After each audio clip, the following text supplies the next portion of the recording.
Yo, what up everybody? It's your boy Fitzmug TV here, aka GLauren33. I want to thank Ichigo for letting me back on the channel here today. And today I'm going to be talking to you guys and giving you guys the complete chronological order of how to watch the MCU. The way the MCU works, yes, most of the movies they make are in order, but here and there they do, make movies and release some of their films out of order. So if you go back when Iron Man 1 was first made in 2008, that was the first movie of the MCU, but that's not where the MCU timeline starts. It goes all the way back to Captain America, the first Avenger, and that goes all the way down to the end of Phase 3, which will be Spider-Man Far From Home when that comes out in July. So this video, I'm going to tell you guys how to watch each movie in order. I'm going to give you guys the complete order, so when you guys start your MCU marathon, whenever they release the whole Infinity Saga Blu-ray, you guys will be all set.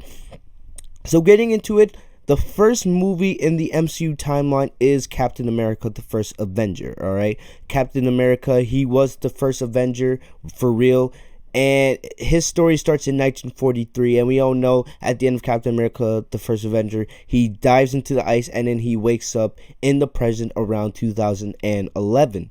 But his story starts in 1943, in the middle of World War I, and that's where the MCU timeline basically starts, as we know it right now. Then it goes all the way to 1995 when the events of Captain Marvel. Alright, we all know Nick Fury got the idea of making the Avengers Initiative after meeting Captain Marvel and the events of that movie. Then we fast forward about 10 years, not even 15 years into the future, and we get right around 2008 to 2010, somewhere around there. That's when the events of the first Iron Man movie, when Tony Stark becomes Iron Man, he reveals himself. A lot of people believe that Iron Man was the first Avenger when Captain America and Captain Marvel came before him. And the events of Iron Man 2 take place just a couple of short months after Iron Man 1. We see Iron Man 2, that's when, after Tony revealed himself as Iron Man to the world, that's when a lot of people start coming after him because they want to get their hands on his technology. Then after Iron Man 2, a couple of short months after that, the Incredible Hulk takes place about in the same year. If you guys remember, at the end of the Incredible Hulk, we see Tony, he meets with Ross, and they start discussing how, oh, we're getting a team together. Then, right around that time, the events of the first Thor movie take place. We see Thor and his story of how he becomes worthy, and that's where he starts. Even though Thor at that point was like 1,000 years old, that's where Thor's story in the MCU starts. Then, a couple of short months after that, that's when the events of the first Avengers movie takes place, where we see Loki attack New York. So, a lot of these events are taking place just a couple of short months in between each other, like Iron Man 1, Iron Man 2, the Incredible Hulk, Thor, the Avengers. All those events are taking place in just a matter of a couple short months. Then, right after the Avengers, we enter into Phase 2, basically, and that's where we see Iron Man 3 take place, because, Iron Man 3, one of the big plot points is Tony can't sleep because he's dealing with anxiety issues, and it's because ever since he fought the aliens with the Avengers in New York during the first Avengers movie, it's stress because he doesn't know what other enemies are out there in the universe. Then we fast forward into 2013. That's when Thor: The Dark World takes place. Then we go into 2014. That's when Captain America, the Winter Soldier takes place. So during those couple years from around 2013, 2014, not too much is really going on. Also in 2014, that's when we get introduced to the Guardians of the Galaxy. Both Guardians of the Galaxy Volume 1 and Volume 2 take place within months of each other. Alright, even though Guardians of the Galaxy Volume 3, that wasn't released till I believe 2017, 2018. Yeah, 2017, I believe Guardians of the Galaxy Volume 2 was released.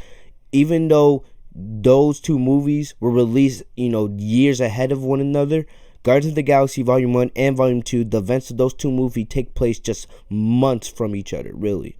Then, after Guardians of the Galaxy Volume 2, we enter 2015. That's when the Avengers Age of Ultron, the second Avengers movie, that's when most of the Avengers have come back together. They're fighting, they're taking care of Hydra. pretty much. So after Avengers Age of Ultron, basically around the same year, because that's when we see the new Avengers facility is built, the events of the first Ant-Man movie take place, where we're introduced to Ant-Man. Then a couple months after Ant-Man, that's when we have Captain America's Civil War.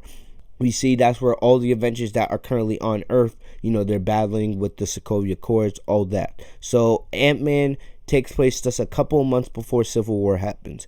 Also in 2016, after Civil War, that's when we get introduced to Doctor Strange. And after Doctor Strange, we enter into 2017, where a lot happens basically in 2017. A lot happens. So when we enter 2017, that's when we see Spider-Man Homecoming. Spider-Man Homecoming takes place a couple months after Civil War and Doctor Strange, where you see, Peter Parker, he wants to become an Avenger in a way. He wants to impress Tony and all this, and we're getting introduced to Peter Parker's, to Tom Holland's Spider-Man. Also, while Spider-Man Homecoming is happening, Black Panther takes place. Remember Black Panther? That came out at the beginning of 2018, but the events of Black Panther take place in 2017 in the MCU timeline. Also around this time, a little bit shortly after Black Panther, that's when we see Thor Ragnarok happen. And the events of Thor Ragnarok and Avengers Infinity War are legit moments from each other, because the end of Thor Ragnarok is basically the beginning of Avengers Infinity War, because that's when we see Thanos and the Black Order. They attack Thor and the Asgardians because they want to get their hands on the Tesseract from Loki. So basically the events of Thor Ragnarok and Avengers Infinity War are basically, they happen right after each other. And after Avengers Infinity War, Ant-Man and the Wasp take place. And basically Ant-Man and the Wasp was taking place during the events of Avengers Infinity War, because Hope, Scott, they're all dealing with this whole quantum realm situation, basically while Tony and the rest are fighting, Thanos and the Black Order in New York. And they had no idea what was going on until the end of Ant-Man and the Wasp, where we see, Hope turn to dust along with Dr. Pym, and Ant-Man gets stuck in the quantum realm. So then after that, Avengers End Game. And we know Avengers End Game, some of the events of End Game takes place right after Infinity War and Ant-Man and the Wasp, where we see, Tony return to Earth, and the Avengers, they're trying to figure out who's left after Thanos' snap. They go over to Thanos' planet where Thanos is retired, and they kill Thanos. And then the rest of Endgame takes place 5 years after, in the year 2023. That's where most of Endgame's plot takes place. And basically, and that's about it. Spider-Man Far From Home, even though the movie has not been released yet, it's being released here in 2019. But the events of Spider-Man Far From Home basically take place, based on what we know so far, they take place, or at least the plot for the movie starts just legit moments after the events of Avengers Endgame. And we'll see that all take place once Spider-Man Far From Home comes out in July. But basically, that's about it. That's basically the MCU timeline. That's the correct way to watch the MCU movie. It starts with Captain America, the First Avenger, and it goes all the way up to Avengers Endgame and Spider-Man Far From Home. If you guys have questions, leave them in the comment section. I'll do my best to answer those. Make sure to subscribe to Ichigo's channel if you guys enjoyed this video. Also subscribe to my channel, FitzMongTV. The link is down in the description down below. I'll see you guys later. I hope you guys enjoyed this.